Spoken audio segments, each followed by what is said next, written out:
ഇന്നത്തെ വീഡിയോ കണ്ടാൽ ഏത് ബിരിയാണി വെക്കാൻ അറിയാത്തവർക്കും ഈസി ആയിട്ട് വെക്കാൻ പറ്റുന്ന ഒരു രീതിയിലാണ് കേട്ടോ ഞാൻ പറയുന്നത്. അപ്പോൾ വീഡിയോ ഒരുപാട് കണ്ട് ബോറടിച്ചവർക്ക് തൽക്കാലം ഇന്നത്തെ വീഡിയോ സ്കിപ്പ് ചെയ്യാം കേട്ടോ. അപ്പോൾ ഇവിടുത്തെ 2 കിലോൻ്റെ ബിരിയാണിയാണ് കേട്ടോ എനിക്ക് ഓർഡർ കിട്ടിയിട്ടുള്ളത്. അതിലേക്ക് ആവശ്യമായിട്ടുള്ളതാണ്. 1 കിലോയിലേക്ക് 4 ഉള്ളിയാണ് ഞാൻ എടുക്കാറുള്ളത്. പിന്നെ ഇതിപ്പോൾ 2 കിലോനായതുകൊണ്ട് തന്നെ അതാ 3 ഉണ്ട വെളുത്തുള്ളിയും ഒരു പീസ് വലുപ്പത്തിലുള്ള ഇഞ്ചിയും 3 ചെറിയ നാരങ്ങ കേട്ടോ, ചെറിയ ചെറുനാരങ്ങയാണ്, എല്ലാത്തിലും കൂടി ഉള്ളതാണ്. പിന്നെ അതാ ക്യാരറ്റ്, ഓയിൽ 500 ഓയിലാണ് ഞാൻ 2 കിലോന് എടുക്കുന്നത്. പിന്നെ അത് 6 kg നെയ്യാണ്. 6 kg നെയ്യാകുമ്പോൾ ഒരു പ്രത്യേക സ്മെല്ലാണ് കേട്ടോ അതിനുണ്ടാവുക. പിന്നെ എന്താ അരി കൈമ റൈസാണ്, പതിവ് പോലെ അത് തന്നെയാണ് കേട്ടോ എടുത്തിട്ടുള്ളത്. പിന്നെ പാകത്തിനുള്ള പച്ചമുളകും ഒക്കെ എടുത്തിട്ടുണ്ട്. പിന്നെ ക്യാരറ്റ് ചോറിനേക്കുള്ളതാണ്. അപ്പോൾ ബാക്കിയുള്ളതൊക്കെ ഞാൻ വഴിയെ പറഞ്ഞുതരാം കേട്ടോ. അപ്പോൾ ഇതാ ഒരുപാട് വലുപ്പത്തിലുള്ള ഉള്ളി വേണ്ട കേട്ടോ. ഈ ഒരു ഇടത്തരം വലുപ്പത്തിലുള്ളൊരു ഉള്ളിയാണ് ഞാൻ എടുക്കുന്നത്. സൺഫ്ലവർ ഓയിലാണ് ബിരിയാണി വെക്കുന്നത്. അപ്പോൾ കുറച്ച് 6 kg കൂടി അതിലെ കൂടെ ചേർക്കും. ആദ്യം തന്നെ തൊലിയൊക്കെ കളഞ്ഞ് കഴുകി 2ആയി മുറിച്ചിട്ട് അതിൻ്റെ ഒരു ചെറിയൊരു ഭാഗം ഉണ്ടല്ലോ വേസ്റ്റ് ആയിട്ടുള്ള, അതൊക്കെ ഒഴിവാക്കിയതിന് ശേഷം ഇതാ എൻ്റെ ഫുഡ് പ്രോസസ്സറിലിട്ടിട്ട് അതൊന്ന് ഉള്ളി അരിഞ്ഞെടുക്കുകയാണ് കേട്ടോ.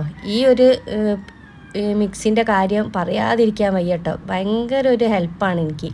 ഏറ്റവും ബുദ്ധിമുട്ടുള്ളൊരു കാര്യം ഈ ഉള്ളി അരിയൽ തന്നെ. ഇനി കൈ വെച്ചിട്ടാണ് എനിക്ക് കട്ടിംഗ് ബോർഡൊക്കെ പറ്റിയല്ലേ, കട്ടിംഗ് ബോർഡിൽ അരിഞ്ഞാൽ ശരിയാവില്ലേ. ഇനി അങ്ങനെ ഇതാ ഞാൻ ഉള്ളിയൊക്കെ അരിഞ്ഞെടുക്കുകയാണ്. ഇതാ ഇത്രയും ഉണ്ട് കേട്ടോ. എത്ര സെക്കൻഡ് കൊണ്ടാണ് ഞാനിത് അരിഞ്ഞെടുക്കുന്നത്, മിനിറ്റ് പോലും വേണ്ട. ഇത്രയും ഉള്ളി പെട്ടെന്ന് അരിഞ്ഞു കിട്ടും. ചെറിയൊരു ഓട്ടപാത്രം വാങ്ങിയിട്ടുണ്ട് കേട്ടോ. എൻ്റെ അടുത്ത് ആകെ ഒന്ന് വലുതാണുള്ളത്. അപ്പോൾ ഒരു ഇടത്തരം വലുപ്പത്തിലുള്ളത് വേണ്ടിനി. കുറച്ചധികം ചിക്കനൊക്കെ കിട്ടുമ്പോൾ, വളരെ ചെറുതല്ല, വീട്ടിലെ ആവശ്യത്തിനല്ല, കാറ്ററിംഗ് ആവശ്യത്തിനാണ്. പക്ഷെ ഇത് തീരെ വെയിറ്റ് ഇല്ല കേട്ടോ. 260 രൂപയാണ് അതിനായിട്ടുള്ളത്. ഇനി അടുത്ത ടാസ്ക് ഈ ചിക്കൻ കഴുകലാണ് കേട്ടോ. അപ്പോൾ അതൊന്ന് കഴുകിയെടുക്കുക.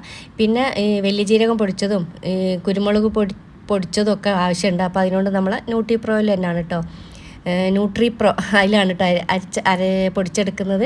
പിന്നെ അതാ കുരുമുളക് പൊടിയും വലിയ ജീരകത്തിൻ്റെ പൊടിയൊക്കെ റെഡിയാക്കി വെച്ചിട്ടുണ്ട്. അതിലേക്ക് ഞാൻ ആവശ്യത്തിന് ഇടുമ്പോൾ കാണിച്ചു തരാം കേട്ടോ. അപ്പോൾ ഇതിൽ ഞാൻ മല്ലിപ്പൊടിയോ മുളക് പൊടിയോ ഒന്നും ചേർക്കുന്നില്ല. കുറച്ച് മുമ്പ് വരെ ഞാൻ ചിക്കൻ മസാല എടുക്കാറുണ്ട് കേട്ടോ. ഗരം മസാലയും ചിക്കൻ മസാലയും ഇനി ബിരിയാണിക്ക് എടുക്കൽ. ഇപ്പം ഞാൻ അതും ഒഴിവാക്കി വെറും ബിരിയാണി മസാലയാണ് കേട്ടോ അപ്പോൾ എടുക്കുന്നത്. ബിരിയാണി മസാല നമ്മൾ ചേർക്കുമ്പോൾ പിന്നെ ഗരം മസാലേൻ്റെ ആവശ്യമില്ല. പിന്നെ അതാ മഞ്ഞൾപ്പൊടി. ഇത്രയും പൊടികളാണ് ഞാൻ സാധാരണ ബിരിയാണിയിൽ ചേർക്കാറുള്ളത്. പിന്നെ അതാ ഇഞ്ചിയും വെളുത്തുള്ളിയും പിന്നെ പച്ചമുളകും കൂടി ഞാൻ ഒരുമിച്ച് തന്നെയാണ് കേട്ടോ ചതച്ചെടുത്തിട്ടുള്ളത്. പിന്നെ അത് ആവശ്യത്തിനുള്ള മല്ലിയിലയും പുതിനയും കറിവേപ്പിൻ്റെ ഇലയും, അത് ഓരോ പിടി വീതമാണ്. കൂടുതലാണ് മല്ലിയില വേണ്ടത്, പുതിന അതിൻ്റെ കുറവ്. തക്കാളി ചെറുതാക്കി അരിഞ്ഞിട്ടുണ്ട്. പിന്നെ ഉള്ളി എടുത്ത് വെച്ച്, പിന്നെ അതാ നമ്മുടെ ചിക്കനും ക്ലീൻ ചെയ്ത് വെള്ളം വാരാനായിട്ട് വെച്ചിട്ടുണ്ട്. പിന്നെ അതാ ഇത്രയും തൈരാണ് കേട്ടോ ചേർക്കുന്നത്. ഇതാ ഈ ഒരു 2 കിലോൻ്റെ മസാലയിലേക്ക് ഇതാ ഈ 2 ചെറിയ നാരങ്ങയാണ് കേട്ടോ ചേർത്ത് കൊടുക്കുന്നത്. പിന്നെ നെയ്ച്ചോറ് വെക്കുമ്പോൾ അതിലേക്ക് ഞാനൊരു 1.5 മുറി ചെറുനാരങ്ങ കൂടി ചേർത്ത് കൊടുക്കുന്നുണ്ട്. വളരെ ചെറുതാണ് കേട്ടോ അത്, അതുകൊണ്ടാണ് 2 എടുക്കുന്നത്. പിന്നെ ഇതാ മസാല റെഡിയാക്കാനായിട്ട് ഒരു പാത്രം അടുപ്പത്ത് വെച്ച് ചൂടായതിലേക്ക് ആവശ്യത്തിനുള്ള ഓയിൽ ഒഴിച്ച് കൊടുത്തിട്ട് അതിലേക്ക് നമ്മൾ അരിഞ്ഞ് വെച്ചിട്ടുള്ള ഉള്ളി ചേർത്ത് കൊടുക്കുകയാണ്. പിന്നെ പാകത്തിലുള്ള ഉപ്പും കൂടി ഇട്ടിട്ട് നല്ലോണം ഒന്ന് ഇളക്കിയിട്ട് വഴറ്റിയെടുക്കണം. നല്ല രീതിയിൽ തന്നെ വഴണ്ട് വന്നാലാണ് കേട്ടോ ടേസ്റ്റ് ഉണ്ടാവുക. ഇത് തുറന്നിട്ട് വഴറ്റിയെടുക്കുന്നതിനെക്കാട്ടി നല്ലത് മൂടി വെച്ചിട്ടാണ്. അതേപോലെ തന്നെ ഫസ്റ്റ് തന്നെ ഉപ്പിട്ടാലും പെട്ടെന്നൊന്ന് വാടി വരും. പിന്നെ ഈ ഒരു പ്രോസസ്സറിലിട്ടിട്ട് അരിയുന്നതിനോട് തന്നെ ഭയങ്കര നൈസായിട്ടാണ്, അതുകൊണ്ട് തന്നെ പെട്ടെന്ന് അടിയിൽ പിടിക്കും കേട്ടോ. അത് ഉള്ളി വേഗം ഇതായിപ്പോവും, അത്രയും നൈസായിട്ടാണ് അതിൽ അരിഞ്ഞ് വരുന്നത്. അപ്പോൾ നമ്മൾ അതിൻ്റെ അടുത്ത് തന്നെ വേണം. പിന്നെ അതാ തക്കാളി ചേർത്ത് കൊടുക്കുകയാണ്. തക്കാളി കൂടി ചേർത്താൽ പിന്നെ അങ്ങനെ അടിയിൽ പിടിക്കില്ല. കുറച്ച് ഗ്രേവി പോലെ വെള്ളത്തിൻ്റെ ഒരു അംശം വരുമല്ലോ. ഉള്ളി മാത്രമാകുമ്പോൾ പെട്ടെന്ന് അത് അടിയിൽ പിടിക്കുന്നതായിട്ട് കാണുന്നുണ്ട്.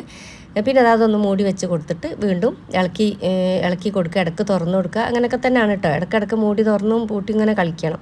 പിന്നെ അതാ നമ്മൾ നേരത്തെ റെഡിയാക്കി വെച്ചിട്ടുള്ള ഇഞ്ചി വെളുത്തുള്ളി പച്ചമുളക് എന്നിവ എല്ലാം കൂടി ചതച്ചത്. ഇതാണ് ഇതിൻ്റെ ഒരു ബിരിയാണീൻ്റെ ഒരു മസാല കേട്ടോ. മെയിനായിട്ട് ഈ വെളുത്തുള്ളി ഇഞ്ചിയും പച്ചമുളകും ഉള്ളിയും തക്കാളിയും ഒക്കെ കൂടി തന്നെ നല്ലോണം ഒന്ന് വാടി വരണം. നല്ല രീതിയിൽ തന്നെ വാടി വന്നാലാണ് ഞാൻ നേരത്തെ പറഞ്ഞ പോലെ ബിരിയാണിൻ്റെ മസാലയ്ക്ക് ഒരു ടേസ്റ്റ് ഉണ്ടാവുക. ഇനി ഞാൻ നേരത്തെ പറഞ്ഞ പോലെ ചെറുനാരങ്ങ നീരാണ് ചേർത്ത് കൊടുക്കുന്നത്. ചെറുനാരങ്ങ നീര് ചേർക്കുന്നതിനെ കൊണ്ട് തന്നെ തൈര് ഒരുപാട് ആവശ്യമില്ല കേട്ടോ. കുറച്ച് തൈര് മതി. അത്യാവശ്യം പുളിയുള്ള തൈരാണല്ലോ നമ്മൾ ചേർക്കാറുള്ളത്. ഇനി നമ്മൾ നേരത്തെ എടുത്ത് വെച്ചിട്ടുള്ള കറിവേപ്പിൻ്റെ ഇല ചേർത്ത് കൊടുത്തിട്ട് വീണ്ടും നല്ലോണം ഒന്ന് ഇളക്കി കൊടുക്കുന്നുണ്ട്. ഇനി ഇത് അതിലേക്ക് ഒരു 1.5 ടീസ്പൂൺ അളവിലുള്ള ഈ ബിരിയാണി മസാലപ്പൊടിയാണ് കേട്ടോ. ആ 1.5 ടീസ്പൂണും 1 ടീസ്പൂൺ നിറച്ചെടുത്തിട്ടുണ്ട്. കുറച്ച് പൊന്തിങ്ങോണ്ട് എടുക്കുമല്ലോ നമ്മൾ, അങ്ങനെ എടുത്തിട്ടുണ്ട്. പിന്നെ അതാ പാകത്തിനുള്ള മഞ്ഞൾപ്പൊടി കൂടി പോണ്ട കേട്ടോ, ഒരു മഞ്ഞ കളറായിരിക്കും. പിന്നെ അതാ കുരുമുളക് പൊടി 2 ടീസ്പൂൺ അളവിലുള്ള കുരുമുളക് പൊടിയാണ്. ഇത് നിറച്ചെടുക്കുന്നുണ്ട് കേട്ടോ. പിന്നെ അത് അതിലേക്ക് വലിയ ജീരകം പൊടിച്ചത് ഒരു 1.5 ടീസ്പൂൺ മതിയാവും. പിന്നെ നമ്മൾ മസാലയൊക്കെ ഇളക്കി യോജിപ്പിച്ച് റെഡിയായി വരുമ്പോൾ നാമൽ വെച്ച് നോക്കുമ്പോൾ നമുക്ക് മനസ്സിലാവുമല്ലോ, ലേശം കൂടി എന്തെങ്കിലും ഗരം മസാലപ്പൊടിയോ അങ്ങനെ എന്തെങ്കിലുമൊക്കെ വേണമെന്ന് തോന്നുമ്പോൾ മാത്രം ചേർത്ത് കൊടുത്താൽ മതി. പിന്നെ ഇതാ കുറച്ച് തൈരാണ് കേട്ടോ ചേർക്കുന്നത്. ഈ ഒരു 2 കിലോയിലേക്ക് എനിക്കൊന്നൊരു 100 ഗ്രാമിൻ്റെ അടുത്ത് തൈര് മതിയാവും. പിന്നെ അതിലേക്ക് കഴുകി വെള്ളം വാർത്ത് വെച്ചിട്ടുള്ള ചിക്കൻ ചേർത്ത് മല്ലിയിലയും പുതിനയും ഇതിൻ്റെ കൂടെ തന്നെ ഇട്ട് കൊടുത്ത് എങ്കിൽ തന്നെ നല്ല എല്ലാ ഭാഗത്തും ഒന്ന് മിക്സ് ആകാൻ വേണ്ടിയിട്ടാണ്. ഈ ചിക്കനൊക്കെ കൂടി നല്ലോണം ഇളക്കി കൊടുക്കുമ്പോൾ എല്ലാ ഭാഗത്തും ഒന്ന് റെഡിയായി വന്നോളൂല്ലോ, അതിനാണ് ഇപ്പം തന്നെ ഇട്ട് കൊടുക്കുന്നത്. അല്ലെങ്കിൽ കുറച്ച് കഴിഞ്ഞിട്ട് ഇട്ട് കൊടുത്താലും മതി. പിന്നെ ഇതാ നല്ല രീതിയിൽ തന്നെ ഇളക്കി യോജിപ്പിച്ച് കൊടുക്കണം. നല്ലോണം മിക്സ് ചെയ്യണം കേട്ടോ അത്. ഇനി ഇതാ നമ്മൾ ഈ ഒരു മസാലയിലേക്ക് കുറച്ച് RKGയും കൂടി ചേർത്ത് കൊടുക്കുന്നുണ്ട്. മസാലയ്ക്ക് നല്ലൊരു ടേസ്റ്റ് കിട്ടാനാണ് കേട്ടോ. RKG നല്ലൊരു സ്മെല്ലാണ്. നമ്മളെ മിൽമ നെയ്യിനേക്കാളും മിൽമ നെയ്ക്ക് വില കുറച്ച് കുറവാണ്, അതുകൊണ്ട് ഞാൻ അധികം അതാണ് വാങ്ങൽ. പക്ഷേ ഒന്നുകൂടി നല്ലൊരു സ്മെല്ല് കിട്ടുക ഈ ഒരു RKG ആണ്. RKGക്ക് ലേശം മറ്റേതിനെക്കാട്ടി കുറച്ചധികം തന്നെ വില ഉണ്ട് കേട്ടോ. അപ്പോൾ അതുകൊണ്ട് അധികം ഞാൻ അത് തന്നെ വാങ്ങൽ. പിന്നെ ഇതാ ആ മസാല അവിടെ സെറ്റായിട്ടുണ്ട്. ഇനി നെയ്ച്ചോറ് വെച്ച് കൊടുക്കുക, റൈസ് റെഡിയാക്കി എടുക്കാൻ വേണ്ടിയിട്ട്. ഇതാ കൈമ റൈസ്, നേരത്തെ പറഞ്ഞ പോലെ കൈമ റൈസാണ്. 1 കിലോ ചിക്കൻ ബിരിയാണിക്ക് ഇതിലേക്ക് 1 കിലോ ചിക്കനും 1 കിലോ റൈസുമാണ് കേട്ടോ ആവശ്യം വേണ്ടത്. നിങ്ങൾക്ക് ചിക്കൻ കൂടുതൽ വേണമെന്ന് തോന്നുകയാണെങ്കിൽ കുറച്ച് ചിക്കൻ കൂട്ടി കൊടുക്കുകയൊക്കെ ചെയ്യുക. പക്ഷേ കറക്റ്റ് അളവ് 1:1 കേട്ടോ. പിന്നെ ഇതാ പാൻ അടുപ്പത്ത് വെച്ചിട്ട് അതിലേക്ക് ഓയിൽ ഒഴിച്ച് കൊടുത്തിട്ട് പട്ട, ഗ്രാമ്പു, ഏലക്കായ ചതച്ചതാണ് കേട്ടോ ചേർക്കുന്നത്. അതാണ് കാണാത്തത്. അതുകൊണ്ട് ചേർത്ത് പാകത്തിനുള്ള വെള്ളം കൂടി ഒഴിച്ച് കൊടുക്കുക. അപ്പോൾ ഒരു പാത്രം വെള്ളത്തിന് 2 പാത്രം വെള്ളമാണ് കേട്ടോ. 2 കിലോ വരെ ഈ ഒരു അളവാണ്.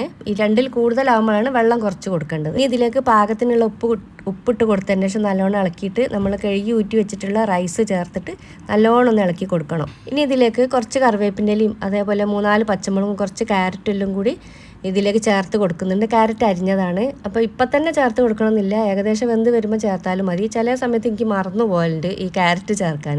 അപ്പോൾ അതുകൊണ്ടാണ് ഫസ്റ്റ് തന്നെ ചേർക്കുന്നത്. ചേർത്തിച്ചിട്ട് കുഴപ്പമൊന്നുമില്ല. ഇനി ഇത് മൂടി വെച്ച് കൊടുത്തിട്ട് വേവിച്ചെടുക്കുക. ഇടയ്ക്ക് മൂടി തുറന്നിട്ട് ഇങ്ങനെ ഇളക്കി കൊടുക്കുകയും വേണം കേട്ടോ. ഇളക്കി കൊടുത്തുകൊണ്ട് നിൽക്കണമെങ്കിൽ തന്നെയുള്ളൂ എല്ലാ ഭാഗത്തുള്ള അരിയും വെന്ത് വരിക. അങ്ങനെ ഇതാ റൈസൊക്കെ വെന്ത് ഇനിയിപ്പോൾ ദമ്മിടുന്ന സമയമാണ് കേട്ടോ. അതിനായിട്ട് ഇതാ ഈ റൈസിൻ്റെ പകുതിയാണ് ഞാൻ ഈ ഒരു ചെമ്പിലേക്ക് മസാലേൻ്റെ മുകളിലേക്ക് ഇട്ട് കൊടുക്കുന്നത്. ഞാൻ ചെമ്പ് മാറ്റിയിട്ടുണ്ട് കേട്ടോ. പുറത്ത് കൊടുക്കുമ്പോൾ എന്തായാലും ഞാൻ വേറെ ചെമ്പിലാണ് മാറ്റുക. മസാല ഇട്ട ചെമ്പിൽ തന്നെ കൊടുക്കാറില്ല, കാരണം നല്ല കരിയൊക്കെ പിടിച്ചിട്ടുണ്ടാവും. നമ്മൾ പകുതി വെച്ച റൈസിൻ്റെ പകുതിയോളം ഈ മസാലേൻ്റെ മേലെ ഇട്ട് കൊടുത്തതിന് ശേഷം ആദ്യം ഗരം മസാലപ്പൊടി ചേർത്ത് കൊടുക്കുന്നുണ്ട്. കുറച്ച് ചേർത്താൽ മതി, ഒരുപാടായി പോണ്ട. ഇനി 2-3 തുള്ളി റോസ് വാട്ടർ കുറച്ച് വെള്ളത്തിൽ ഇങ്ങനെ മിക്സ് ചെയ്തിട്ട് ഇതിലിങ്ങനെ കുടഞ്ഞു കൊടുക്കാട്ടോ വേണ്ടത്. അപ്പോൾ നമ്മളെ വീട്ടിൽ ഉപയോഗിക്കുമ്പോൾ അതിൻ്റെ ആവശ്യമില്ല, പുറത്ത് കൊടുക്കുമ്പോൾ നല്ലൊരു സ്മെല്ല് കിട്ടാൻ വേണ്ടിയിട്ടാണ്. പിന്നെ നെയ്യ് ചേർത്ത് കൊടുക്കുന്നുണ്ട്. റോസ് വാട്ടർ ചിലവരൊക്കെ ചോദിക്കലുണ്ട് മുഖത്ത് തേക്കുന്നതാണോ എന്ന്. മുഖത്ത് തേക്കുന്നതല്ല, നമ്മളെ മസാലക്കടയിൽ ഈ അരി സാധനമൊക്കെ വാങ്ങുന്ന കടയിൽ കിട്ടും, അതാണ് റോസ് വാട്ടർ. അത് അതിൻ്റെ എസൻസാണ്, കുറച്ച് ചേർത്താൽ മതി. പിന്നെ അതാ നെയ്യ് ചേർത്ത് പിന്നെ നമ്മൾ നേരത്തെ പൊരിച്ച് വെച്ചിട്ടുള്ള അണ്ടി, മുന്തിരി, ഉള്ളി, കുറച്ച് മല്ലിയില എല്ലാം കൂടെയുള്ള ആ ഒരു മിക്സും കൂടി ചേർത്തിട്ട് പിന്നെ നമ്മൾ നേരത്തെ അണ്ടിപ്പരിപ്പ് മുന്തിരിയൊക്കെ പൊരിച്ച ആ ഒരു ഓയിൽ കുറച്ച് ബാക്കിയുള്ളതും കൂടി ചേർത്ത് കൊടുത്തിട്ട് പിന്നെ ബാക്കിയുള്ള റൈസ് ഇട്ട് നേരത്തെ ചെയ്ത പോലെ തന്നെ ചെയ്ത് കൊടുക്കുക. പിന്നെ ഇതാ കണ്ടോ നിറഞ്ഞ് വരുന്നുണ്ട്. അതൊന്ന് നല്ലോണം ഒന്ന് ചട്ടകം വെച്ചിട്ട് ഒന്ന് ചോറൊന്ന് ഒതുക്കി കൊടുക്കണം കേട്ടോ, എങ്കിൽ തന്നെ ഉള്ളൂ. അല്ലെങ്കിൽ കുറച്ചും കൂടി ഒരു വേവാണ് പൊന്തി വരും. പിന്നെ നമ്മൾ നേരത്തെ ചെയ്ത പോലെ തന്നെ ചെയ്തതിന് ശേഷം മൈദ വെച്ചിട്ട് ഇതേപോലെ മൂടി അടച്ച് കൊടുത്തിട്ടുണ്ട്. പിന്നെ ഇതിൻ്റെ മേലെ കുറച്ച് കണലിട്ട് കൊടുക്കുന്നത് നല്ലതാണ് കേട്ടോ. പിന്നെ അത് അടുപ്പിൻ്റെ അടിയിൽ ഒരുപാട് കണലായി പോയാൽ നമ്മൾ ചെമ്പ് കരിഞ്ഞു പോകും, കാരണം എല്ലാം കുക്കായതാണല്ലോ മസാല ഒക്കെ. അപ്പോൾ വീണ്ടും അതിൽ കത്തിയാൽ നല്ലോണം അടി പിടിച്ചു. അതുകൊണ്ട് ജസ്റ്റ് ഒന്ന് കത്തിച്ച് കൊടുത്താൽ മതിയാവും. കണൽ ആദ്യം തന്നെ ഇതിൽ കോരിയിട്ട് കൊടുക്കുക. ആ മൂടി കരി പിടിക്കാക്കാൻ വേണ്ടിയിട്ട് കുറച്ച് ഓയിൽ തേച്ച് കൊടുത്തിട്ടുണ്ട്. ഇനി പിന്നെ അതാ ഒരു 1-1.5 മണിക്കൂറിന് ശേഷം ഈ ദമ്മ് പൊളിച്ചിട്ട് കഴിച്ചാൽ മതിയാവും.